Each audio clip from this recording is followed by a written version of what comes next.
أعوذ بالله من الشيطان الرجيم. بسم الله الرحمن الرحيم. الحمد لله رب العالمين، والصلاة والسلام على أشرف الأنبياء والمرسلين وعلى آله وصحبه أجمعين. ولا حول ولا قوة إلا بالله العلي العظيم.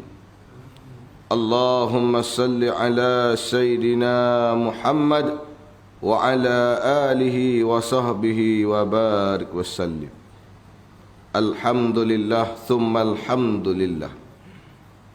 Segala puji bagi Allah, Tuhan semesta alam, yang menjadikan kita seluruh makhluk ini bawah pentadbiran Allah. Sememangnya dan sewajibnya kita mentaati akan segala titah perintah Allah, dan seterusnya kita meninggalkan akan segala tegah larangan Allah. Mudah-mudahan kita dirahmati oleh Allah Subhanahu wa taala, hidup kita di dunia dan di akhirat, insya-Allah. Insya-Allah kita sambung kitab kita membicarakan bab solat berjemaah di masjid. Sabda Nabi sallallahu alaihi wasallam,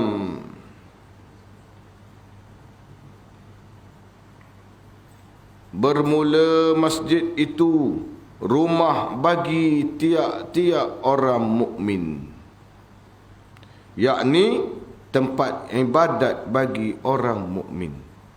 Qala Nabi sallallahu alaihi wasallam, al-masjidu baitu kulli mukmin. Yakni Nabi beritahu sesungguhnya atas dunia ni tempat yang paling mulia di sisi Allah ialah masjid. Tempat yang paling baik atas dunia ni ialah masjid. Dan Nabi bagi tahu lagi, masjid adalah baitu kulli mukmin, iaitu masjid merupakan rumah bagi tiap-tiap orang mukmin, yakni tempat ibadat.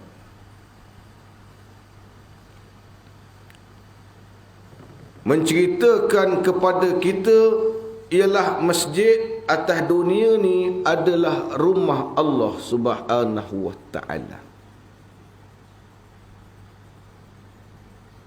Maka pada pagi ini kita bangun, Allah bangunkan kita pada pagi ini. Allah sedarkan kita pada pagi ini. Allah celekkan mata kita pada pagi ini. Allah gerakkan kita pada pagi ini. Bersyukur alhamdulillah. Kemudian kita berusaha untuk memperkemaskan diri kita, untuk mempersiapkan diri kita menuju ke rumah Allah pada pagi-pagi ini. Kita meredah cuaca di dalam keadaan sejuk. Kita berjalan ke masjid di dalam gelap gelita. Sama ada kita menunggang motor ataupun kita menaiki kereta, sampai kita ke rumah Allah Subhanahu wa taala. Kita masuk ke dalam rumah Allah, kita menjadi tetamu Allah Subhanahu wa taala pada pagi-pagi lagi. Alhamdulillah. Maka Allah beritahu dan Nabi bagi tahu kita, masjid ini adalah rumah tiap-tiap orang mukmin. Nabi tak cakap rumah tiap-tiap orang Muslim. Nabi khabar orang mukmin. Dan Allah juga bagi tahu sesungguhnya yang mengimarahkan masjid Allah adalah orang yang beriman, kata Allah. Moga-moga pada pagi ini kita berada di dalam kelompok-kelompok orang yang beriman, insya-Allah.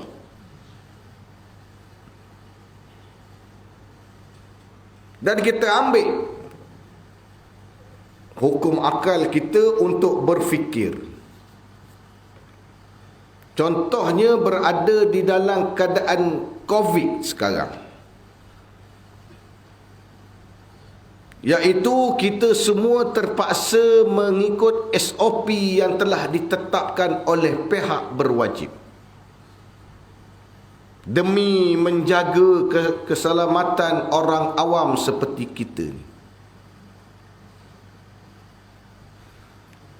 Maka antara SOP-nya kita sedia maklum, datang ke masjid, duduk dalam masjid, diarahkan kepada kita untuk memakai mask, cakap orang putih. Kemudian kita datang ke masjid, hendaklah kita bawa sejadah sendiri. Itu SOP dia. Maka kita akur. Dan duduk pula bersembahyang di dalam masjid dalam keadaan jaga jarak. Sembahyang dalam keadaan berjarak, bukan rapatkan saf. Ya, ini jarakkan saf. Letih kita. Ini antara SOP. Dan antara SOP-nya lagi apa dia? Hendaklah kita berwuduk di rumah. Kita ambil SOP yang akhir sekali yang kita nyatakan tadi, iaitu berwuduk di rumah. Berwuduk di rumah ni bukan arahan daripada pihak berwajib semasa COVID ni. Berwuduk di rumah ni Nabi dah perintah kepada kita lama dah. Lama sangat dah Nabi perintah ke kita. Apabila kita nak hadir ke masjid, Nabi bagi tahu, berwuduklah kamu di rumah kamu. Maka perjalanan orang yang berwuduk ke masjid itu tadi dengan perjalanan orang yang tidak berwuduk daripada rumah ke masjid, ada beza dia. Sama je dapat pahalanya, tetapi dia lebih sikit pahala dia Allah beri sebab dia jalan ke masjid, diri dia berada dalam keadaan wuduk. Tapi pasal niat betul-betul. Kalau berwuduk daripada rumah sebab ikut Nabi, alhamdulillah dapat pahala. Tapi kalau berwuduk daripada rumah sebab arahan COVID, entahlah kita. Tak dapat apa pun. Mengapa wuduk daripada rumah? Sebab COVID ni. Mengapa wuduk daripada rumah? Sebab Nabi suruh. Kedua benda yang cukup berbeza. Ini pengajaran untuk tatapan kita. Penghayatan untuk kita untuk menjadi orang yang beriman tadi, insya-Allah. Meningkatkan tahap kedudukan kita di sisi Allah Subhanahu wa taala. Baik.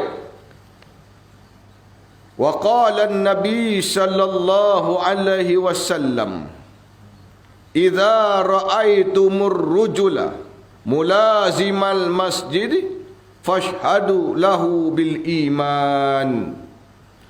Dan sabda Nabi sallallahu alaihi wasallam, apabila melihat kamu akan lelaki melazimi akan masjid, maka saksi olehmu baginya dengan beriman. Nabi beritahu lagi tentang orang yang beriman, iaitu sentiasa kita menghadirkan diri kita ke masjid. Kita melazimi diri kita datang ke masjid. Maka disaksikan oleh sekalian yang ada ini, makhluk sekalian yang ada, bahawa mereka itu beriman. Nabi kata. Betul. Sebab orang yang datang ke masjid ini orang yang beriman. Orang yang mengimarahkan masjid ini orang yang beriman. Orang yang memakmurkan masjid ini orang yang beriman. Orang yang hadir solat berjemaah ke masjid ini orang yang beriman. Orang yang duduk di dalam majlis ilmu ini orang yang beriman. Orang yang mendengar majlis ilmu di dalam masjid Allah adalah orang yang beriman. Orang yang i'tikaf di dalam masjid Allah adalah orang yang beriman.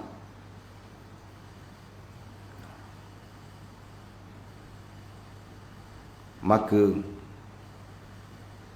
sentiasalah kita melazimikan diri kita untuk bertandang ke masjid menjadi tetamu Allah. Setiap hari 5 waktu, 1 hari 1 malam. Kalau tidak ada apa-apa halangan, hadirkan diri kita.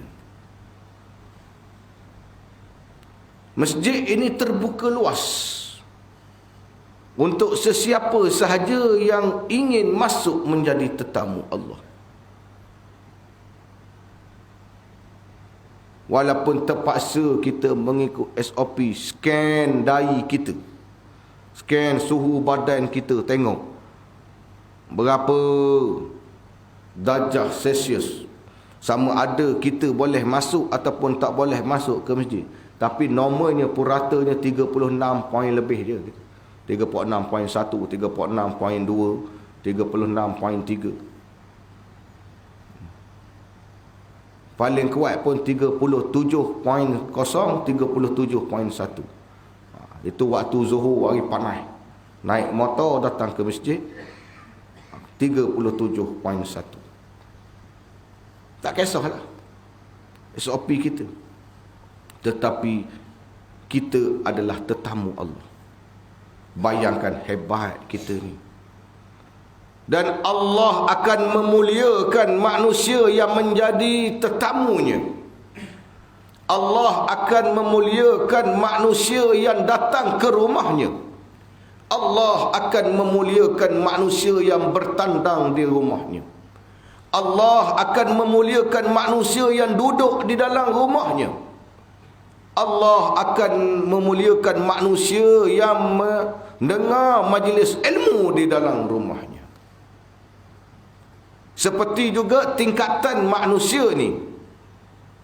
Ada beberapa tingkatan manusia bila dia nak menjadi seseorang berilmu.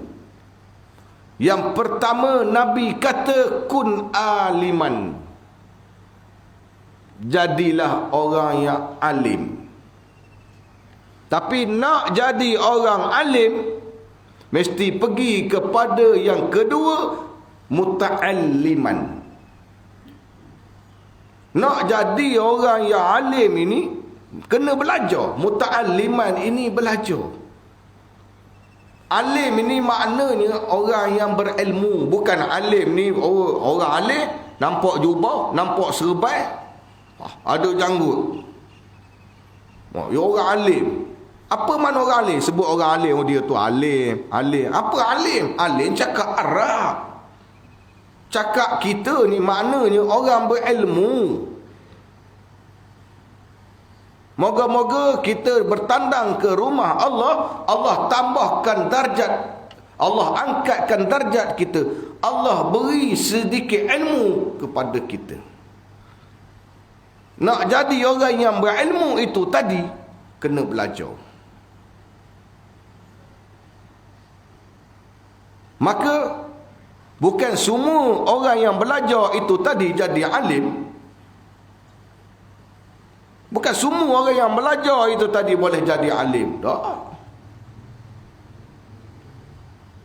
Tetapi alimnya seseorang itu disebabkan dia belajar. Maknanya tahunya seseorang itu, berilmunya seseorang itu sebab dia belajar. Kalau dia tak belajar, dia tak tahu. Macam kita lah. Kita tak belajar tentang rukun Islam. Kita tak tahu berapa rukun Islam. Apa rukun Islam yang pertama? Apa dia rukun Islam yang kedua? Apa dia rukun Islam yang ketiga? Apa dia rukun Islam yang seterusnya? Tetapi disebabkan kita belajar itu tadi, kita tahu. Kalaulah kita tak belajar, kita tak tahu rukun iman. Berapa rukun iman? Kita tak tahu. Kalaulah kita tak belajar tadi, kita tak menjadi orang yang muta'alliman, kita tak tahu rukun sembahyang. Kita tak tahu perkara-perkara yang boleh membatalkan sembahyang. Tetapi disebabkan kita belajar, maka kita tahu apa itu sembahyang.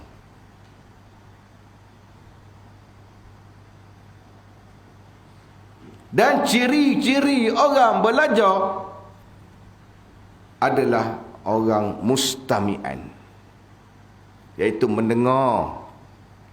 Ciri-ciri orang belajar ni dia kena dengar. Dia kena dengar. Bermakna dengar itu tadi adalah satu sistem di dalam pembelajaran. Tapi bukan semua orang yang belajar itu tadi boleh berada di dalam keadaan mendengar. Orang pekak tak boleh.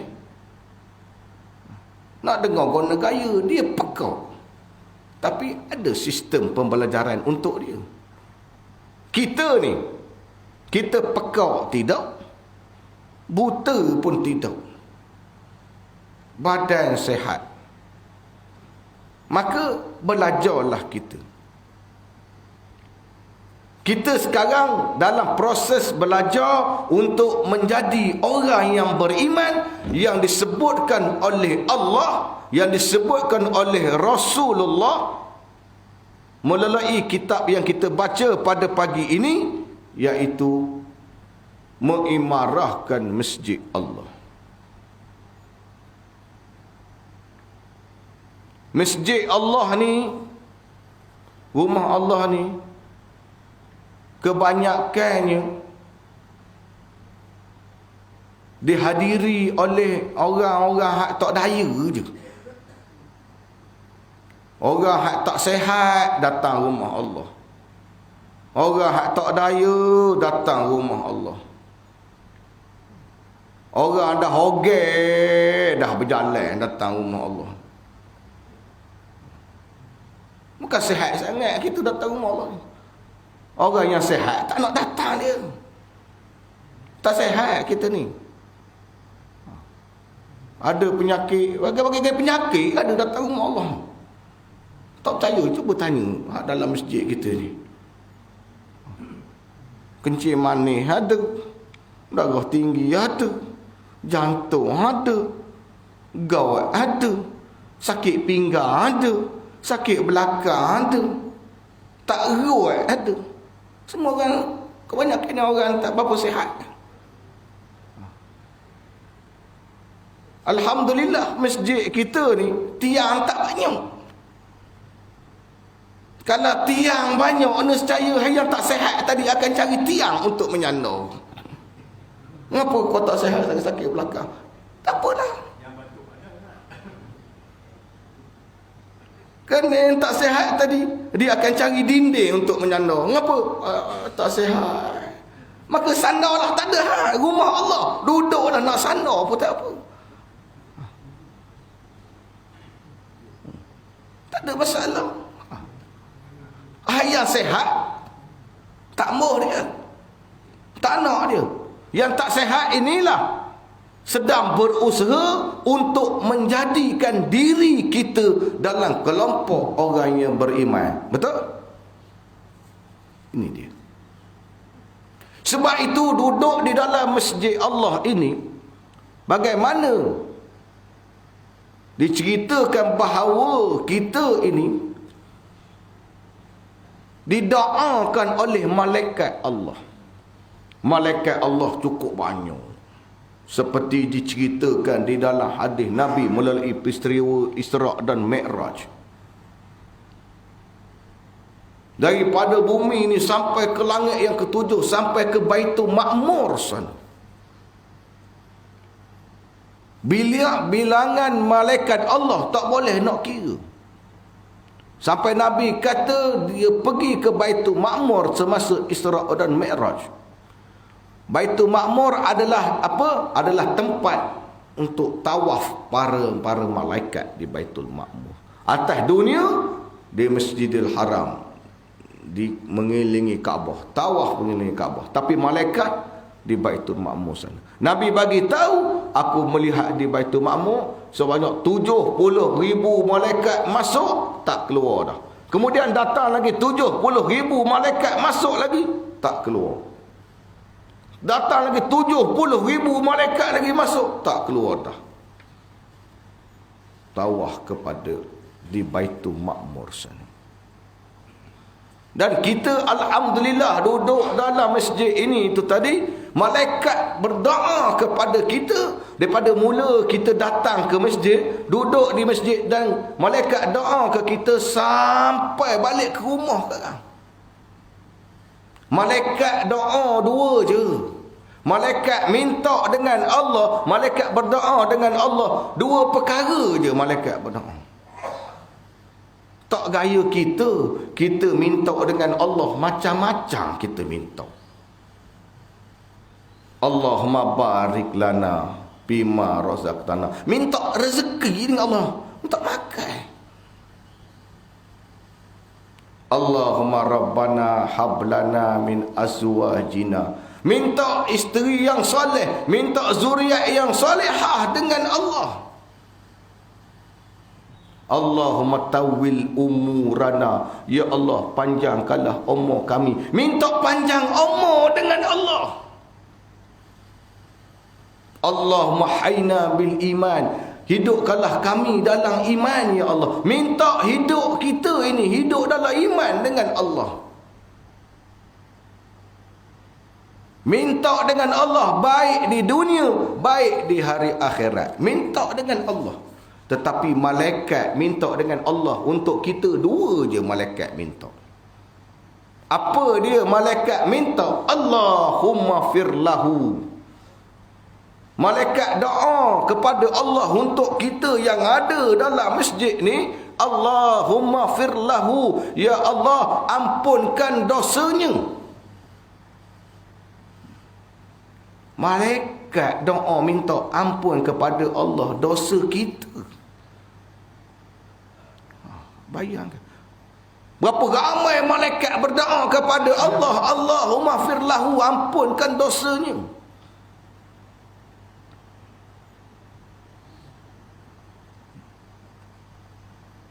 Malaikat dia tak berdoa nak minta makan, sebab malaikat tak makan, malaikat tak minum. Malaikat tak berdoa minta zuriat. Malaikat mana ada zuriat?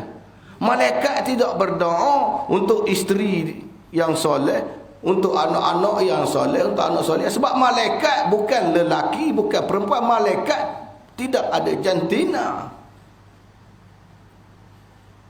Malaikat minta ampun kepada Allah untuk kita. Tentang doa Allahumma firlahu ni, masa atas dunia ni, kita pun berdoa. Iaitu dua tempat kita berdoa, kita minta Allah maghfir lahu. Masa bila kita minta Allah maghfir lahu ni? Masa bila? Masa semayang jenazah. Masa semayang jenazah, bukan jenazah itu yang minta. Nah, yang hadir semayang jenazah itu doa kepada jenazah, Allahumma firlahu. Sama ada jenazah itu tadi pernah mengimarahkan masjid Allah ataupun tidak, tetap Allahumma firlahu. Sama ada tadi jenazah itu tadi baik ataupun tidak, Allahumma firlahu. Semua kita baca Allahumma firlahu. Waktu bila kita baca Allahumma firlahu ni? Waktu bila? Waktu sembahyang jenazah. Waktu sembahyang jenazah kita baca Allahumma firlahu. Pada rakaat keberapa kita baca? Sembahyang jenazah mana ada rakaat? Pada takbir ketiga, jangan jawab rakaat ketiga, confident je gayanya. Manakala pada rakaat keberapa? Rakaat ketiga baca Allahumma firlahu. Sah tak sihat dia.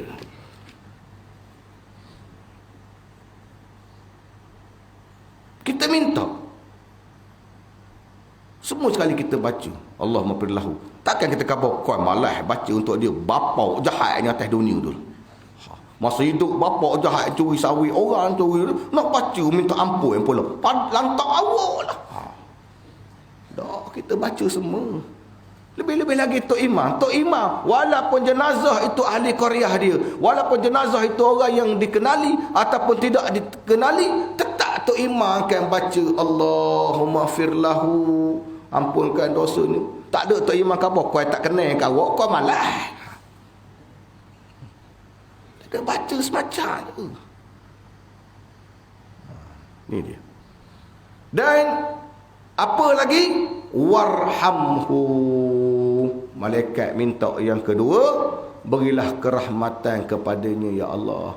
Malaikat doa minta dengan Allah agar kita ini diberi rahmat oleh Allah. Bayangkan, malaikat minta sampai ke rumah sekarang, ya Allah berikan rahmat kepadanya ya Allah. Berikan rahmat kepadanya ya Allah. Berikan rahmat kepadanya ya Allah. Malaikat minta dengan Allah. Oh alhamdulillah. Kita menjadi tetamu Allah ni, malaikat doa ke kita, kita tak dengar je.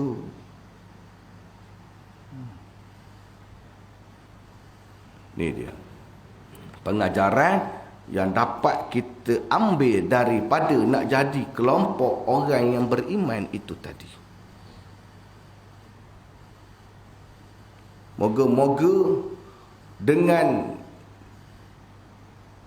perintah Allah, dengan perintah Rasulullah, mengimarahkan masjid Allah ini, menjadi tetamu Allah ini, asbab kita dapat melangkah syurga, melangkah masuk ke dalam syurga Allah. Tetamu Allah ni Allah akan muliakan. Allah akan muliakan kita, kita menjadi tetamu Allah. Apa dia? Yang telah lalu kita baca, diangkat seksa kubur kita. Allah angkat seksa kubur kita. Allah bagi tahu kepada malaikat yang menyeksa, nah tak payah seksa lah. Pasal apa? Atas dunia dia pernah mengimarahkan rumah aku, kata Allah. Atas dunia pagi-pagi lagi dia dah bertandang ke rumah aku. Hidup dia sentiasa berada di rumahku, kata Allah. Nah, istimewanya kita. Seksa tak ada. Dan semasa kita meniti titian sirat kita, Allah beri kelebihan secepat macam kilat, sepantas kilat. Sebab apa? Allah dah muliakan kita. Atas dunia kita memuliakan rumah Allah, Allah memuliakan kita semasa kita berada di dalam keadaan kesusahan, kepayahan untuk meniti titian sirat itu. Allah permudahkan urusan kita. Sebab apa? Atas dunia kita permudahkan diri kita untuk mengimarahkan rumah Allah ini. Hebat. Moga-moga kita dalam kelompok orang yang beriman. Baru 2 baris, dah pukul 7. Itu tanda nak habis. Dan daripada Abi Sa'id Al-Khudri bila melihat kamu akan laki-laki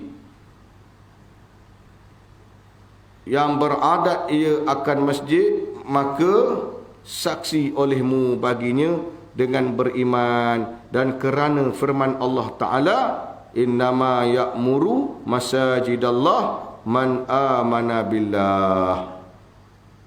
Sesungguhnya meramaikan segala masjid Allah itu orang yang beriman dengan Allah Ta'ala. Wa qala Nabi sallallahu alaihi wasallam. Ini kita sambung pula pada masa-masa akan datang. Jadi insya-Allah cukuplah sekadar ini dahulu. Moga-moga kita berada di dalam kalangan kelompok orang yang beriman insya-Allah. Jadikan diri kita dalam kelompok, hampirkan diri kita dalam kelompok orang yang beriman. InsyaAllah bertemu pada lain masa, lain waktu, lain ketika. Aku liqauli haza wa astaghfirullahal azim li wa lakum. Wassalamu alaikum warahmatullahi wabarakatuh.